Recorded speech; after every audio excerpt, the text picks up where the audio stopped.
My son and I are beginning a fancy life in another country with his $3 million.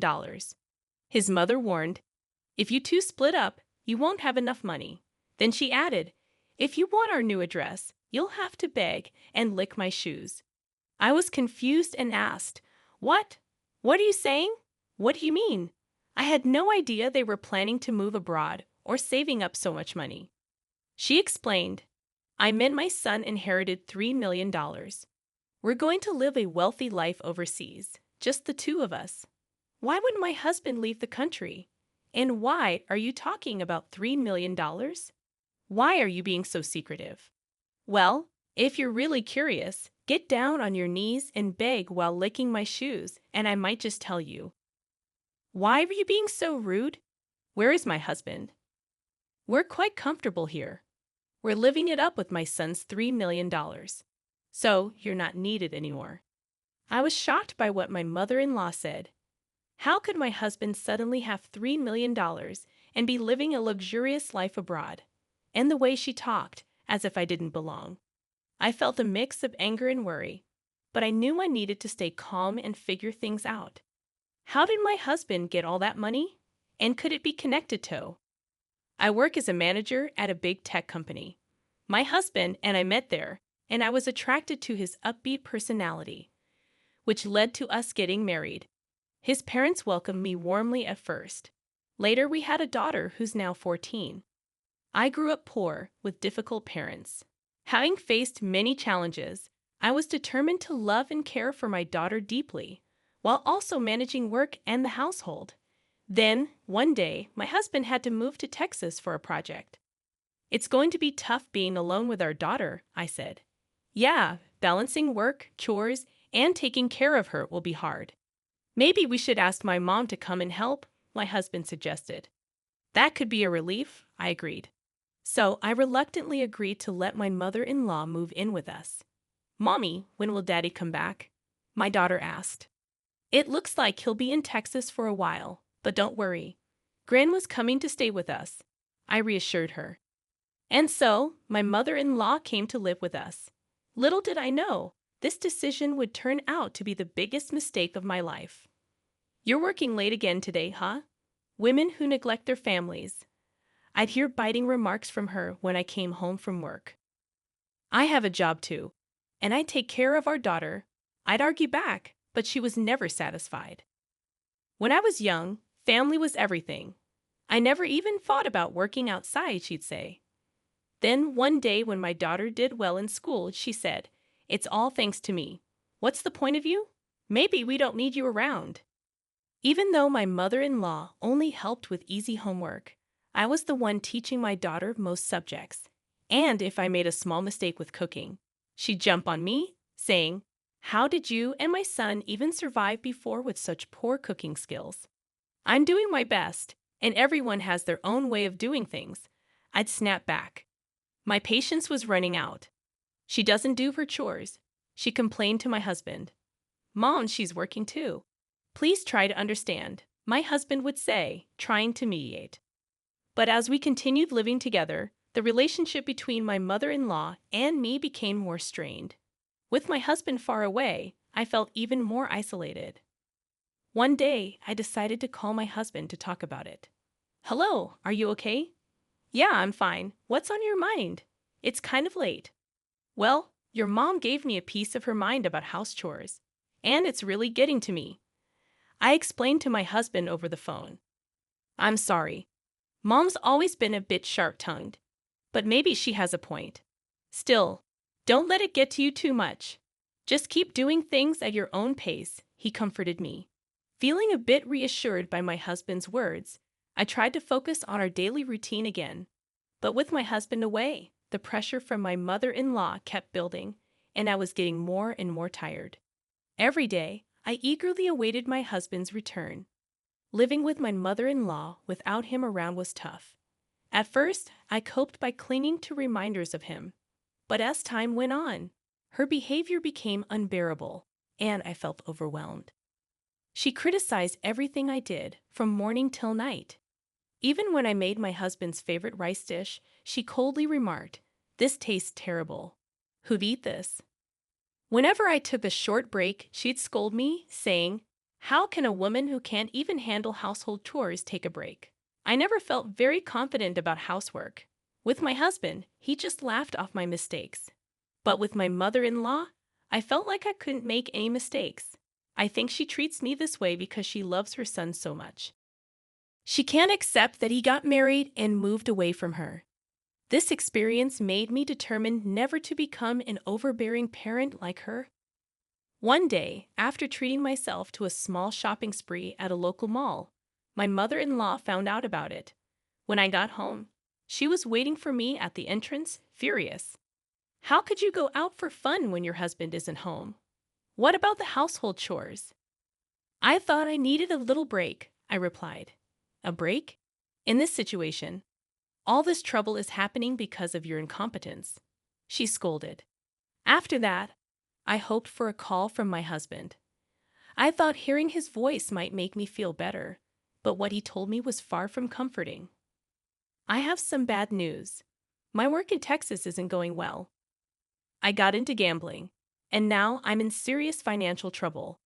I've accumulated a lot of debt, he confessed. What? Are you serious? Gambling? In debt? This is completely unacceptable. What's going to happen to our future and our daughters? I exclaimed, feeling shocked and worried. "I'm sorry, truly sorry. I feel trapped right now, but believe me, I'll figure it out," my husband apologized. "How? How do you plan to fix this?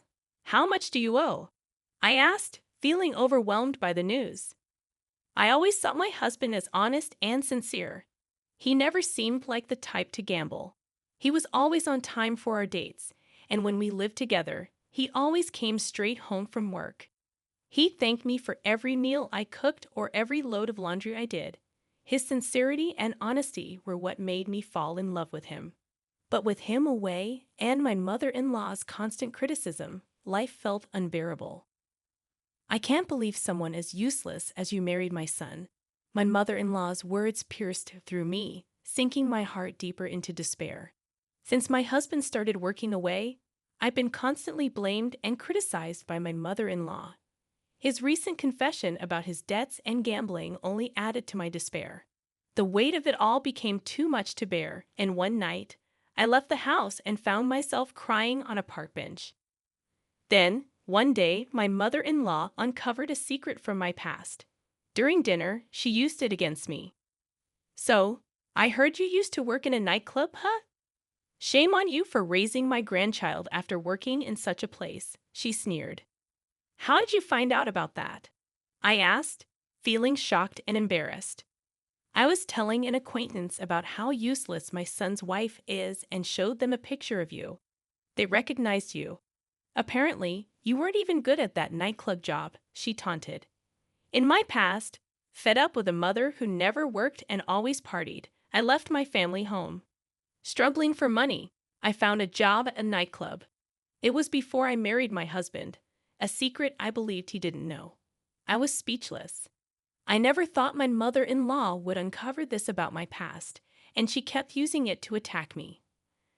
"I can't believe someone like you is the mother of my grandchild. I'll tell my son and have you kicked out," she threatened. My despair deepened. It felt like everything I had with my husband, all the efforts I put in, and the future I dreamed of were taken away with her words. My husband's communication became scarce. I worried he started doubting and suspecting me. Alone in my room one night, I reflected on my life, meeting my husband, our marriage, and our current struggles, along with my mother-in-law's constant blame and accusations. I felt like I couldn't continue like this. "I can't take it anymore," I whispered, walking out into the lonely nighttime streets. The silence of the streets echoed my despair. My mother-in-law's words about my past, my secrets, and my present haunted me. Everything became a target for her criticism and blame. I sat on a bench in a park, staring up at the sky. Not a single star was visible. My heart felt just as dark. Suddenly, someone approached. "Mom, why are you here?" My daughter sat next to me, holding my hand. "Mom, don't let Grandma get to you. You work hard at an IE company and you've been through so much. You're strong." Thank you, but maybe Grandma has a point, I replied. Mom, Grandma's just stuck in the past. In today's world, you should be proud of any job you've done. I'm proud you worked at a nightclub, she reassured me. Really? Yes, because it shows you've always tried your best for us no matter the circumstances. Don't let Grandma's words control you. My daughter's words touched my heart, and tears welled up in my eyes. Mom, you're working hard in AITA now, right? That's amazing. I'll always be on your side, no matter what Grandma says. Gratitude flooded my heart. With my daughter's support, I felt hopeful that we could overcome any challenges together. Later, in my husband's study, I took a deep breath before diving into a pile of paperwork. I carefully went through each document, trying to uncover his secrets. Bank statements, credit card bills, loan agreements. Slowly, my husband's financial situation started to make sense. Why did this happen? I discovered several receipts from gambling activities, horse racing, slot machines, casinos. It was heartbreaking to think about how much money he had wasted on these activities. Next, I turned on my husband's computer. The password was his birthday, but reversed. His inbox was overflowing with collection emails from financial institutions and messages from friends demanding repayment of loans. Additionally, I found a lot of promotional emails from gambling-related websites. I decided to calculate how much my husband had spent on gambling. The total was a staggering $3 million, far more than I had imagined. Seeing that amount, I felt a moment of panic, but there was no time to waste. I started to plan how to secure funds to support our livelihood. I thought about my savings, the money we could get from selling our expensive electronics and luxury items at home, and the money I had saved from my salary. After that, I kept up with my investigation. Every day, I worked hard, reaching out to financial institutions to understand the extent of my husband's debts and obtaining his credit information. A few days later, I devised a plan. I started getting ready to build a life where I didn't have to rely on my husband or mother-in-law, and I also figured out a way to pay off his debts. Using my background in the IT industry, I decided to take on freelance projects. For several days, I built up a portfolio and signed up on a website for freelance jobs. Then, a few days later, I got my first request from a client. This will help a bit with our living expenses, I thought. In between working on projects, I went over our household finances. I canceled unnecessary subscriptions, cut back on unnecessary spending, and found ways to save on groceries. I managed to lower our daily food expenses as much as possible. Also, based on advice from local moms, I participated in a community yard sale. I managed to sell some high-end items and extra electronics we had, making a decent amount of money. A few weeks later, my freelance work was going well, and I felt like my income was becoming steady. By then, I had enough money in my bank account to cover our living expenses. When I got home one day, all of my mother-in-law's things were gone. At the same time, my phone rang. It was my mother-in-law. "Oh, are you back already? You must have noticed our stuff is gone," she said. "What are you trying to say?" I asked. "My son and I are starting a luxurious life abroad with his $3 million. If you ever think of divorcing him, you won't be able to make it on your own. If you want our new address, get on your knees and lick my shoes." I couldn't help but chuckle. "Actually, that $3 million is a debt," I said. "Stop joking. There's no way my son has that kind of debt," she replied. You may not believe it, but it's true. In his study, there are transaction records from banks and financial institutions, credit card bills, contracts, and more. Plus, on his PC, there are collection emails from financial institutions, messages from friends demanding repayment, and promotional emails from gambling sites. "If you don't believe me, why don't you check?" I suggested. "You're lying," she exclaimed. "It's the result of his gambling addiction. Horse racing, slot machines, casinos. All in all, it amounts to a whopping $3 million. I just sent you photos of the evidence. Maybe you should take a look," I said calmly. I had no idea. He probably didn't want you to know, But it doesn't change the facts, my mother-in-law admitted. I've been thinking about how to deal with this huge debt, but I guess I don't have to anymore, I responded. There was a moment of silence on the phone as my mother-in-law processed the information. I truly didn't know. I don't know what to say, she finally said. Without another word, I ended the call. From that moment on, I was determined to start a new chapter in my life. I was shocked by my husband and mother-in-law's actions, but I knew I had to move forward for the sake of my daughter and myself. Later, my husband called. I'm so sorry. Truly, I am, he apologized. His voice was quieter than I'd ever heard it, but my anger didn't fade. How did it come to this? Our family is breaking apart because of you. I never thought it would get this bad. But when I decided to go overseas with Mom, I couldn't see a future with you and our daughter, he confessed. I was stunned by his words. You couldn't see. It's because of your recklessness and lack of planning that our family is in this mess, he accused. I understand that, but it's too late now. I made a promise to Mom. What promise? I demanded. Want to sacrifice our daughter's future and grab a paradise just for ourselves, my husband finally admitted. There was silence for a moment. Did you truly love our family? I asked. I did. But now it's different, he responded, his voice breaking into tears. Don't hurt us anymore. My daughter and I are going to live on our own from now on. We'll forget about you, I declared firmly. There was no response from him, only the sound of his sobbing from the other end. Calmly, I hung up the phone. The reason my mother-in-law mistook assets for debts was due to a sudden bill of $3 million that arrived at our home. She thought it was a lottery-winning notice and began planning to move overseas, unaware of the misunderstanding. My husband, thinking starting a new life abroad would solve the debt problem, agreed to her proposal, mistaking the bill for a lottery notice. After that conversation, I set aside my anger towards my husband and started looking for a lawyer. I was determined to prepare for a divorce, seeking compensation for emotional distress and child support. A new life was about to begin for me and my daughter, independent from my husband and mother-in-law. I sought advice from a lawyer regarding divorce proceedings, emotional distress compensation, and child support claims. During this time, my daughter and I bonded deeply, and she became my biggest supporter. She fully understood my decision and chose to stay with me. Her words brought me comfort and made all the struggles with my husband and mother-in-law seem worth it. Tears of gratitude filled my eyes. Meanwhile, my mother-in-law and husband faced challenges in their new life overseas. Despite their efforts, they encountered problems due to lack of preparation and financial issues.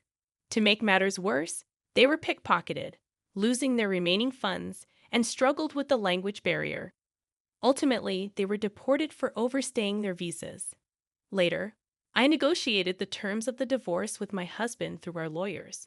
The divorce was finalized, and we agreed that he would pay emotional distress compensation and child support in a lump sum. Thank you. Now I can finally begin a new chapter in my life, I said, feeling relieved. But all at once? Wouldn't it be better in installments? I suggested to my husband regarding the lump sum payment. It has been.